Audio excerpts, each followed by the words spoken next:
Assalamualaikum warahmatullahi wabarakatuh. Perkenalkan, nama saya Faturrahman Hasani dari kelas 4A. Saya ingin menceritakan tentang kisah Nabi Nuh alaihi salam. Kisah Nabi Nuh alaihi salam. Nabi Nuh alaihi salam merupakan salah satu dari 25 nabi dan rasul yang wajib diimani oleh umat Islam. Kisah Nabi Nuh alaihissalam yang paling terkenal ialah peristiwa banjir bandang besar yang menimpa umat kaumnya yang tidak mau taat dan bertobat kepada Allah Subhanahu wa taala. Kisah Nabi Nuh alaihissalam, kaumnya membuat kapal besar. Nabi Nuh alaihissalam merupakan nabi yang melakukan dakwah selama 500 tahun dan meninggal di usia 950 tahun. Nabi Nuh alaihissalam diutus oleh Allah Subhanahu wa taala di antara kaum penyembah berhala. Mereka yakin bahwa menyembah berhala dapat membawa kebaikan dan menolak bala. Nabi Nuh alaihissalam berdakwah dengan sekuat tenaga kepada kaumnya yang keras kepala. Namun demikian, selama berdakwah ia hanya mendapatkan 70 hingga 80 pengikut saja.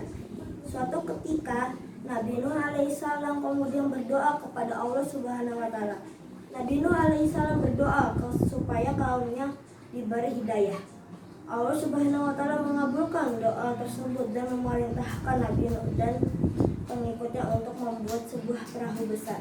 Nabi Nuh alaihissalam dan para pengikutnya yang setia akhirnya membuat perahu di atas bukit. Mereka menebang pohon dan menggunakan kayu-kayunya untuk membuat kapal. Kaum Nabi Nuh alaihissalam yang keras kepala malah mengolok-olok pekerjaan tersebut. Mereka bahkan berani melempar kotoran kepada Nabi Nuh alaihissalam dan para pengikutnya ketika mereka sedang membuat kapal. Setelah perahu Nabi Nuh alaihissalam selesai, beliau kemudian mengajak seluruh kaumnya untuk masuk ke dalam perahu. Nabi Nuh alaihissalam juga membawa serta seluruh jenis binatang masing-masing, pasang untuk setiap jenisnya, dan juga membawa benih tumbuh-tumbuhan. Hal ini supaya kelak hewan dan tumbuhan tersebut bisa berkembang biak. Nabi Nuh mempunyai anak yang durhaka bernama Kan'an. Kan'an mempunyai 3 saudara, yaitu Syam, Ham, Yafid.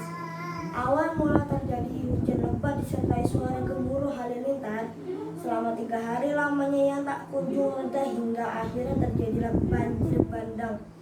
Kapal Nabi Nuh alaihissalam mulai terangkat karena air mulai membanjiri daratan. Nabi Nuh alaihissalam beserta umatnya, hewan dan tumbuhan semua selamat kecuali putra Nabi Nuh yang bernama Kan'an, karena dia termasuk dalam kaum pembangkang yang menolak ajakan Nabi Nuh alaihissalam, ayahnya sendiri. Wassalamualaikum warahmatullahi wabarakatuh.